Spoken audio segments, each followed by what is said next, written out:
And you're taught not to let anyone in the secret place. Correct. We're taught that our secret place is where we are compromised.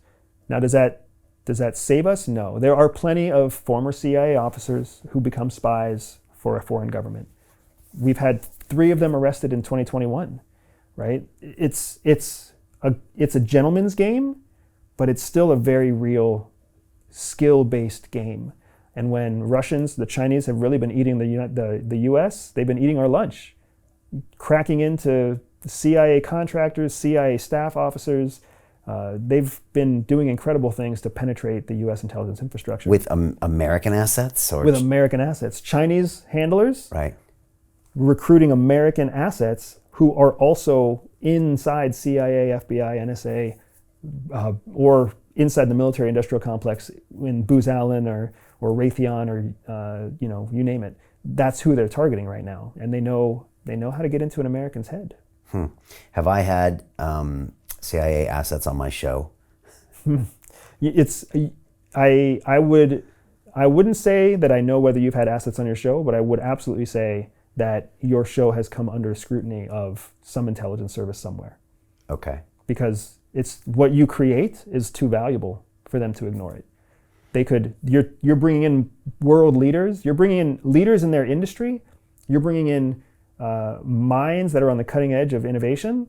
You're essentially doing most of the targeting for them. Right. And then you're having these personal conversations where they're sharing information that most people don't know. It's a valuable intelligence source. So I'm doing tradecraft for them. You're doing tradecraft for them. Well, if they're listening, you know where to send the check. I mean, I go deep here because like a lot of times I'll go deep with people to where, they'll telling me things they've never ever talked about before. That's what makes our episodes really good sometimes. But I'm sure I've, compromised some people or taken them to some secret places. They've compromised themselves, man. Right. You just led the way. I just led the way. Do you miss being in the CIA? I don't miss it. I don't miss the work. Sometimes I miss the people because the people are really pretty special. They sacrifice everything to keep us safe, to keep my mom safe and my kids safe and my grandparents safe, and like those are the kind of people I like hanging out with. But I do not miss the work. As interesting as it is, it's complicated, disappointing, dark work. It's not nearly as fulfilling to me as what I find in the outside world, where you get to have real impact on people's lives, you get to build genuine relationships, you get to create something productive instead of always creating something that's destructive, right? Intelligence is something that you create so that you can dismantle somebody else's plans. So it's back to karma. Yeah. A little bit. Did that bother you that your relationships were mostly not genuine? It didn't bother me as much prior to having a family. When I was 28 years old and CIA asked me to be a spy, you couldn't get me to say yes fast enough. Right. It was just like, let's go. Let's go. Like, right. It's going to be an awesome life. But then I fell in love with my wife, who I met at CIA. We had our first child, who was born when we were undercover. And now all of a sudden, priorities changed. And now it wasn't just my life. Now it was my life intertwined with my wife's life and intertwined with my child's life. And the decisions I made impacted both of them. So it became something where I very realistically, I very intentionally and intensely, I wanted to have a life with relationships that were genuine for them and for me. Because when daddy comes home, that energy rubs off on them? Because otherwise it's not going to affect your daughter when she's 1 to 5 if you're still in the field, except maybe you don't see her. Right. But other than that, would it? No, it was more about being able to have friends that grew up with my kids and being able to know that the people I'm bringing into the house are truly genuine friends. Because you're never sure. Because, you're never really sure. And especially when you know for a fact that you're bringing in bad guys because you're trying to cultivate a relationship with a bad guy. You would do that? Bring them into your house? Oh, yeah. I just assume you're overseas in Afghanistan somewhere. No. Oh. Yeah. You're in G7 countries. Yeah, absolutely. And at home sometimes. Absolutely. Just think about it. Just one of the best ways to get someone to disarm someone is to put them in front of your toddler, let them carry your baby, right? It's laughable. No, I laugh at you just because Yeah, when I was in the city, like some of my broker buddies would say the same thing. Yeah. Take their client out and put the baby in their hands. It was like a running joke, because like after he does that, then he kind of almost has to do business with you. Exactly. Or at least can't jack you over in the deal as quickly. All right, so you would use these techniques. Yeah. All right. That's a very You're all in CIA. You're all in. You have to be all in. What other option is there? You can't be like 1 foot in. I'm assuming that like when you go overseas and you do it over there and it's. Yeah. Most of the time you're using your family as a tool in your tool belt, a tool in your tool belt to make it happen. Your whole family has gone overseas with you. Okay. Right? Your whole family is deploying with you. It's not, sometimes in a place like Afghanistan, yes, they're remote assignments and you might go and you might do something for 3 months or 6 months by yourself. But if you're going to go to Paris, your whole family's going to Paris. If you're going to go to Kuala Lumpur, your whole family's going to Kuala Lumpur. And it's just a revolving door of interesting targets. Maybe they're Russian, maybe they're Chinese, maybe they're terrorists, maybe they're traffickers. But if a child and a homemade spaghetti dinner is going to disarm them enough that you can ask questions that get you into their private life, it's game on. And that's what CIA operatives do or operatives in all countries do. Mm-hmm.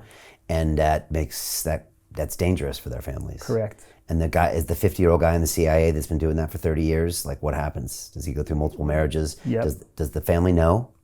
Sometimes the families know. Sometimes the families don't know. But now you're getting into the place where when you're a 50-year-old man at CIA, you were probably recruited in your late 20s. So you've been doing the job for 20-something years. It only takes about 4 or 5 years before you start realizing you're controlled. So to continue on for another 20 years, you have made the choice to compromise yourself to CIA. You have made the choice to put CIA above your benefit, your best interest, and your family's best interest. And that is exactly why there is rampant alcoholism, narcotics abuse, divorce, adultery.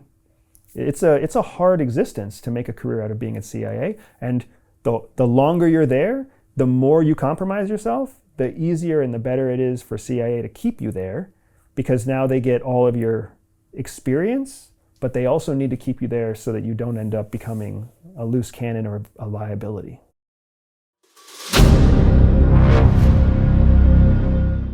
I'm looking for partners, collaborators, colleagues who want to join forces with me around the globe and create real value, generational wealth, and financial freedom for everyone else around the world.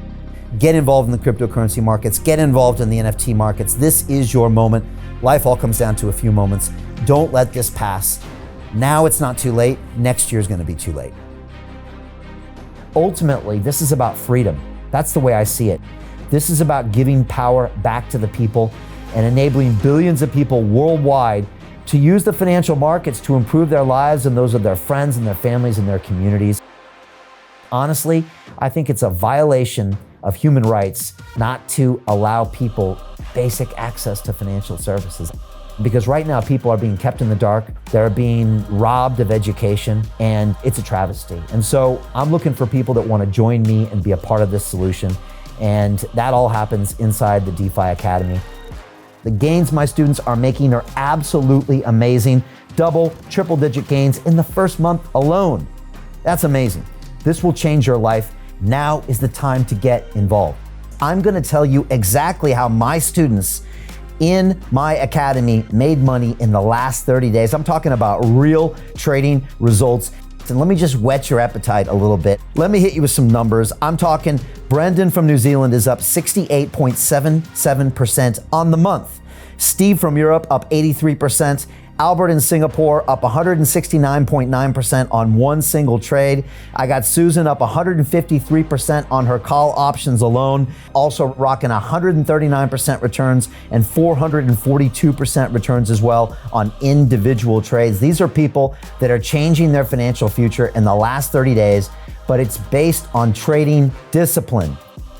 I've graduated over 500 students from inside my academy from over 54 countries around the world. It's amazing. When it comes to crypto, DeFi, and blockchain, we love this space. We truly believe it's the future. This is down to our core. It's authentic to what we're doing, and everybody can tell through the camera because you can't make this stuff up. If you're watching me now, wherever you are, I implore you, take 60 seconds right now and join my academy. Apply today.